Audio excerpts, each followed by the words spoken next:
Traders, इस downfall में आप भी डर चुके हैं या फिर कंफ्यूज है कि क्या बाई करें नहीं बाई करें, तो आपको ये छोटे से अकाउंट को देख करके थोड़ा सा कॉन्फिडेंस आएगा और आपको क्लियर हो जाएगा क्या बाई करना चाहिए, क्या सेल करना चाहिए डाउनफॉल में, और क्या अपने एसआईपी को रोकना चाहिए या फिर जो भी आपका इन्वेस्टमेंट है उसे बढ़ाना चाहिए इस डाउनफॉल में। तो ये छोटे से अकाउंट को हम, मेरा ये एक दूसरे क्लाइंट का अकाउंट है जिसको कि हम मैनेज करते हैं, और यहाँ पे छोटे से बिल्कुल लगभग 10,000 से हम इसमें इन्वेस्टमेंट करते आ रहे हैं, और शुरू से हम अपने चैनल पे शेयर करते आ रहे हैं इसके बारे में कि क्या हम बाई कर रहे हैं, कब बाई कर रहे हैं, कैसे बाई कर रहे हैं, क्या मेरा प्लानिंग है, क्या थिंकिंग है, क्या मेरा इसके बारे में रिसर्च है मेरा।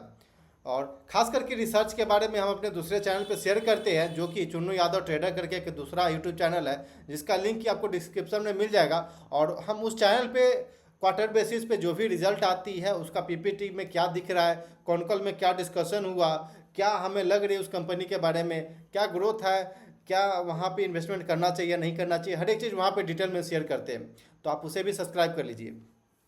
तो बात करते हैं इस अकाउंट का, तो आप हमारे पुराने फॉलोअर होंगे, पुराने सब्सक्राइबर होंगे तो आपको क्लियर होगा, लेकिन यदि आप बिगिनर हैं, नए हैं, तो यहाँ आपको क्लियर कट देखने को मिलेगा कि क्या इन्वेस्टमेंट मेरे पोर्टफोलियो में है, क्या होल्डिंग है मेरा, कहाँ पे आज के दिन पे हम पोजीशन बिल्ड किए हैं, कौन सा स्टॉक में आज के दिन पे हमने बाइंग किया है, हर एक चीज़ यहाँ पे डिटेल में सीखने को मिलेगा। तो ट्रेडर्स आगे बढ़ते हैं, लेकिन सबसे पहले डिस्क्लेमर, जो भी चार्ट पैटर्न हमने शेयर किया है या फिर जो भी आप स्टॉक देखेंगे वो मेरा पर्सनल व्यू है, मेरा पर्सनल थिंकिंग से लिया गया है, कोई बैंक सेलिंग रिकमेंडेशन नहीं रहेगा, तो इस बात को ध्यान रखिएगा। तो चलिए आते हैं अकाउंट सेक्शन पे और जानते हैं क्या है। और ये मेरा दूसरा चैनल है जिसका लिंक कि हम डिस्क्रिप्शन बॉक्स में डाल देंगे, जिसपे कि हम लोग फंडामेंटल बेसिस पे डिस्कस करते हैं। तो सबसे पहले ओवरऑल मार्केट देखेंगे तो एक शार्प फॉलिंग देखने को मिला है, जिसमें कि बहुत सारे लोगों का एसआईपी रुक चुका है, बहुत सारे लोग कंफ्यूज हैं, बहुत सारे लोग डरे हुए हैं, और मार्केट से थोड़ा सा एक्सपेक्टेशन उनका ज़्यादा था, लेकिन मार्केट उनके एक्सपेक्टेशन से बहुत ही कम और निगेटिव दिया रिटर्न, तो थोड़ा सा ये प्रॉब्लम है। लेकिन फिर भी चलिए हम डिस्कस करते हैं। और मेरा जो क्लाइंट है उनको हमने भरोसा दिलाया है कि मार्केट में ये सिचुएशन इसलिए आती है, ये मोमेंटम इसलिए आती है, ये वोलेटिलिटी इसलिए आती है ताकि अपॉर्चुनिटी बढ़ सके, और जो भी स्टॉक नीचे मिल रहा है आप उससे पोजीशन बिल्ड कर सके, जहाँ पे भी स्ट्रॉन्ग कंपनी है, जहाँ पे स्ट्रॉन्ग फंडामेंटल कंपनी है, जहाँ पे अर्निंग स्ट्रॉन्ग है, वहाँ पे आप पोजीशन बिल्ड कर सकते हैं यस इस डाउनफॉल में। तो खैर चलिए हम आते हैं होल्डिंग के पास और जानते हैं अपना पोर्टफोलियो को। तो आप देखेंगे तो ज़्यादातर स्टॉक मेरे पोर्टफोलियो के अंदर में मिड कैप और ज़्यादातर स्टॉक स्मॉल कैप है। अभी हम चलेंगे तो आपको क्लियर हो जाएगा। अपने अकाउंट सेक्शन के पास चलते हैं, कंसोल, ओके कंसोल में आते हैं। आपको यहाँ पे परसेंटेज में दिख जाएगा कि कितना परसेंट कहाँ पे है। तो आप इन्हें भी देखेंगे तो बिल्कुल डाउन साइड की ओर जा रहे हैं अभी हम लोग। और लेकिन यहाँ से एक बार कंपेरिजन अगर हम करके देखते हैं इक्विटी, एक बार कंपेरिजन करते हैं निफ्टी 50 और Nifty small cap 250, Nifty mid cap 250 और निफ्टी 500 से, तो हम एक बार कंपैरिजन करते हैं तो ट्रेड्स यहाँ पे क्लियर दिखेगा कि जो मेरा पोर्टफोलियो है ओवरऑल मार्केट उस 5% टूटा है, निफ्टी 5% टूटा है, और स्मॉल कैप खास करके ये स्मॉल कैप, क्योंकि स्मॉल कैप के अंदर में ही मेरा ज़्यादा पोजीशन बिल्ड है। तो आप देखेंगे तो स्मॉल कैप 250 लगभग 11% प्लस में टूटा हुआ है, और वहीं पे मेरा पोर्टफोलियो लगभग 7% के आसपास में है, यानी कि हम स्मॉल कैप का जो इंडेक्स है उसको हम लोग आउट परफॉर्म कर रहे हैं। निफ्टी 500 देखेंगे तो ब्रॉडर मार्केट जो इंडाइसेज है वो लगभग 5% के आसपास कहीं टूटा, और निफ्टी भी 5% के कहीं आसपास टूटा है, और मेरा पोर्टफोलियो 7% टूटा हुआ है, यानी कि ओवरऑल मार्केट के मुकाबले हम लोग ठीक ठाक चल रहे हैं, कोई ज़्यादा हम लोग उससे दूर नहीं है, यानी कि 5% मार्केट टूटा है और 7% मेरा पोर्टफोलियो टूटा हुआ है। तो ठीक है, ये एक रेशियो काफ़ी अच्छा है। और चलिए कंपेरिजन यहाँ पे हम लोग कर लिए जो कि सही चल रहा है। तो आप देखेंगे टोटल इन्वेस्टमेंट मेरा 82,000 का इसमें हो चुका है, और हम इस वीडियो को हम इस अकाउंट को 10,000 से, जब मेरा 10,000 का इन्वेस्टमेंट था तब से हम अपडेट करते आ रहे हैं, और स्लोली छोटा छोटा अमाउंट मिल करके ये अभी 82,000 का हो चुका है। और इस मंथ में कल के दिन के बाद से यहाँ पे 90,000 शो करेगा, क्योंकि आज के दिन पे जो भी फंड था उसको हमने यूज करके कुछ बाइंग किया है, तो अभी जस्ट आपको देखने को मिलेगा। और XIR का बात करें तो ये अभी नहीं खुलेगा, क्योंकि ये 1 साल के बाद खुलता है, मतलब कि कोई भी स्टॉक आपके पोर्टफोलियो में रहेगा, मतलब मोस्ट ऑफ द जो स्टॉक आपके पोर्टफोलियो में 1 साल तक रहेगा तो वहाँ पे आपको खुलेगा। तो ट्रेड्स सबसे पहले बात करते हैं मेरा इन्वेस्टमेंट। तो स्मॉल कैप के अंदर में मेरा 84% है, क्योंकि स्मॉल कैप में ही मेरा प्रॉपर इन्वेस्टमेंट रहता है और हम अपने एनालिसिस के भरोसे पे, अपने नॉलेज के भरोसे पे हम लोग बाई करते हैं। और मिड कैप के अंदर में मात्र 7% यहाँ पे दिख रहा है मेरा एलोकेशन। स्मॉल कैप में मेरा ज़्यादा है, लेकिन यहाँ पे ये कुछ स्टॉक है जिसको कि हम बिल्कुल प्रॉपर रेशियो में हम रखे हुए हैं, जो कि आपको दिखेगा कि 7%, 8%, विंटेज कॉफ़ी 8%। मतलब कि हम क्वार्टर में, हर एक क्वार्टर में जैसे पहले कहीं पे हमको एलोकेशन करना होता है तो वहाँ पे हम पहले 5% एलोकेशन करते हैं, देन अगला क्वार्टर अच्छा रहता है तो फिर हम थोड़ा सा बढ़ाते हैं, फिर अगला क्वार्टर अच्छा रहता है तो फिर हम बढ़ाते हैं। यानी कि जैसे जैसे क्वार्टरली रिजल्ट आते जाते कंपनी का, जैसे जैसे परफॉर्मेंस अच्छा आता है कंपनी का, जैसे जैसे कंपनी का अर्निंग ग्रोथ अच्छा आती है, वैसे वैसे मेरा पोजीशन बिल्ड होते जाता है। जैसे यहाँ पे देखेंगे तो ब्लैक बैक हमने पिछले क्वार्टर में ऐड किया था, तो अगला क्वार्टर आने तक हम वेट करें कि अगला क्वार्टर में अगर मोमेंटम ठीक रहा, स्ट्रांग रहा, प्रॉफिट प्रॉफिट में रहा कंपनी, तो फिर हम यहाँ पे अपना एलोकेशन बढ़ाएंगे। लेकिन यहाँ पे आप देखेंगे तो नायका के अंदर में, कैफिन टेक के अंदर में, या फिर विंटेज कॉफ़ी के अंदर में ये जो परफॉर्मेंस पिछले क्वार्टर में बाई किया था, तो धीरे धीरे यहाँ पे ये लोकेशन बढ़ चुका है। लेकिन जहाँ पे नहीं बढ़ा वहाँ पे मेरा फोकस है, और कंपनी का अच्छा रिजल्ट आएगा तो फिर हम वहाँ पे इंटर करेंगे। और आप देखेंगे यहाँ पे सेक्टोरल वाइज यहाँ पे है, फाइनेंस के अंदर में 29%, रिटेल में 21%। तो इस तरह से कुछ है। बात करते हैं स्टॉक का, तो स्टॉक पे आते हैं सबसे पहले गेनर का बात करें तो मात्र ये ओवरऑल मार्केट में ये मेरा 2 स्टॉक जो है अभी भी ग्रीन में चल रहा है, जो कि एस जी फिनसर्व और बेलराइज तो 9 मंथ में इसका अच्छा रिजल्ट आया था, लेकिन क्वार्टर ऑन क्वार्टर उतना अच्छा नहीं है। लेकिन फिर भी चलिए, ये आज के दिन पे ये थोड़ा सा 2% प्लस में जाके मेरे पोर्टफोलियो में क्लोजिंग दिया है, और एस जी फिनसर्व भी 2% प्लस में जाके क्लोजिंग दिया है।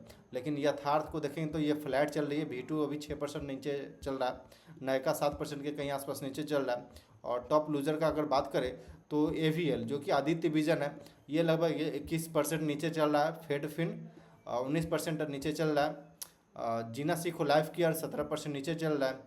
उज्जीवन 15% नीचे चल रहा है। तो कुछ इस प्रकार से चल रहा है। तो ट्रेड्स, तो आई थिंक कि आप समझ गए कि मेरा पोर्टफोलियो में ये कुछ इस तरह का स्टॉक है, और ये कुछ मेरा इन्वेस्टमेंट है, और कुछ एलोकेशन इस तरह से मेरा रहता है। ये मेरा प्लानिंग रहती है, और इस स्ट्रेटजी के थ्रू हम लोग काम करते हैं। तो कैसा लगा स्ट्रेटजी, कमेंट सेक्शन में जरूर बताइएगा। और आते हैं ऑर्डर बुक की तरफ। आज के दिन पे हम लोग क्या बाइंग किए, तो आज के दिन पे ये मेरा 3 में बाइंग हुआ, 3 स्टॉक हमने बाइंग किया है। आप देखेंगे फंड के अंदर में, तो आज के दिन पे क्लाइंट जो थे वो 9,000 रुपये कहीं ऐड किए, जिसमें कि 8239 रुपये के हमने आज के दिन में बाइंग किया, और 767 रुपया कहीं कैश बचा हुआ इस अकाउंट में।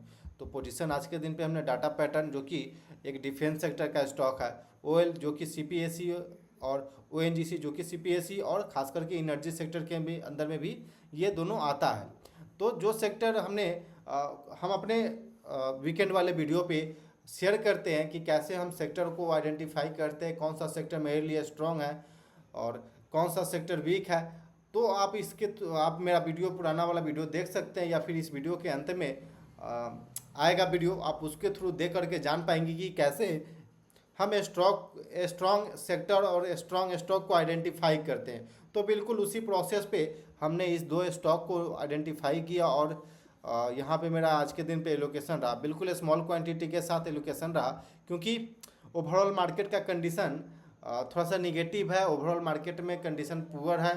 तो थोड़ा सा अपना एलोकेशन बिल्कुल अपने कंट्रोल में रहना चाहिए, कि अगर स्टॉप लॉस हिट भी हो तो मेरा ज़्यादा डेंट ना पड़े। लेकिन अगर हम सही हो गए, एज ए टेस्ट डाला गया है कि टेस्ट के लिए क्वांटिटी डाला गया कि अगर प्राइस जो हम सोच रहे हैं वो प्राइस के अंदर में फॉलो थ्रू आती है, स्ट्रॉन्ग दिखता है प्राइस, अपसाइड को मोमेंटम आती है, तो फिर हम यहाँ पे अपना क्वांटिटी बढ़ा सकते हैं, आगे पिरामिडिंग कर सकते हैं, यानी कि इसको पिरामिडिंग कर सकते हैं हम। तो बिल्कुल इसी थिंकिंग से आज के दिन पे हमने ONGC बाई किया, ऑयल इंडिया बाई किया। अगर हम इसके चार्ट पैटर्न पे डिस्कस करें कि क्यों हमने बाई किया है, तो सिंपल प्रोसेस था ट्रेड्स।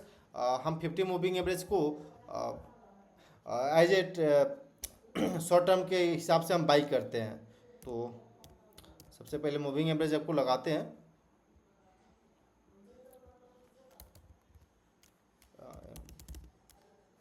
मूविंग एवरेज यहाँ पे 50 मूविंग एवरेज है, ओके, ये मूविंग एवरेज हमने लगा लिया। अब आप देखेंगे तो ये स्टॉक एक रेंज के अंदर में काफ़ी दिनों से कंसोलिडेट कर रहा था। 50 मूविंग एवरेज के ऊपर ये रेंज बनाया।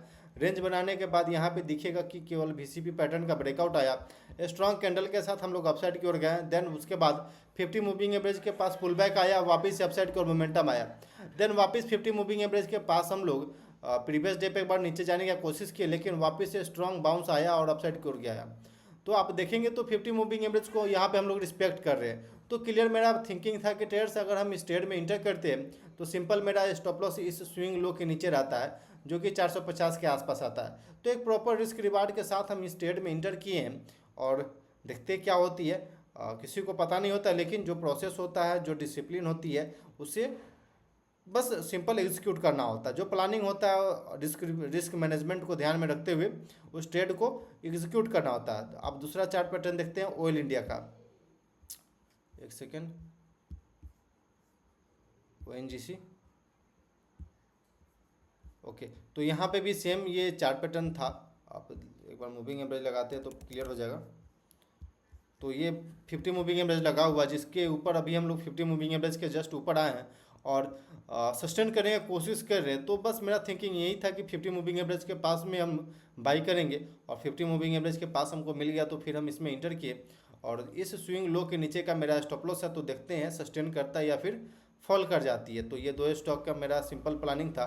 देन सेम डाटा पैटर्न पे भी मेरा यही थिंकिंग था, कुछ और चेंजिंग नहीं है। डाटा पैटर्न के अंदर में भी ये 50 मूविंग एवरेज के पास में आया और एक स्ट्रॉन्ग बाउंस देखने को मिला। आज के दिन पे लॉन्ग टेल कैंडल फिर बना हुआ इसमें।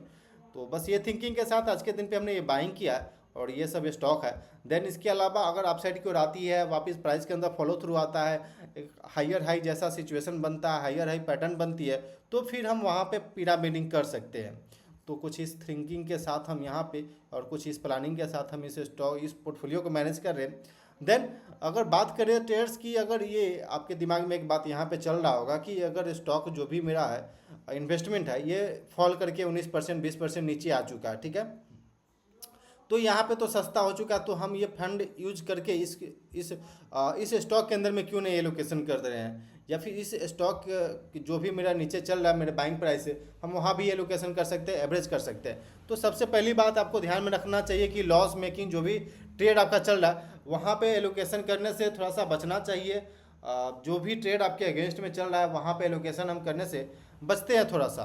तो बस वहाँ पे बस ये थिंकिंग मेरा है कि वहाँ से बचना है। देन क्वार्टरली बेसिस पे जब हम इस ट्रेड को इंटर कर रहे हैं या फिर जो भी पोजीशन बिल्ड कर रहे हैं वो क्वार्टरली बेसिस पे हम इंटर कर रहे हैं, तो फिर हम जो फंड आ रही है बीच में तो उसे दूसरे तरीके से हमको यूज करना चाहिए। देन अगला क्वार्टर अगर अच्छा आती है, कोई कंपनी इसमें से काफ़ी अच्छा ग्रोथ दिखाता है, उसके अंदर में काफ़ी अच्छा प्रॉफिट ग्रोथ देखने को मिलता है, काफ़ी अच्छा EPS में ग्रोथ देखने को मिलता है, अर्निंग में मोमेंटम देखने को मिलता है, तो फिर हम वहाँ पे एलोकेशन कर सकते हैं। लेकिन फिलहाल अभी हमको यहाँ पे वेट करना चाहिए। एक बार पोजीशन बिल्ड करिए तो नेक्स्ट क्वार्टर के लिए हमें वेट करना चाहिए।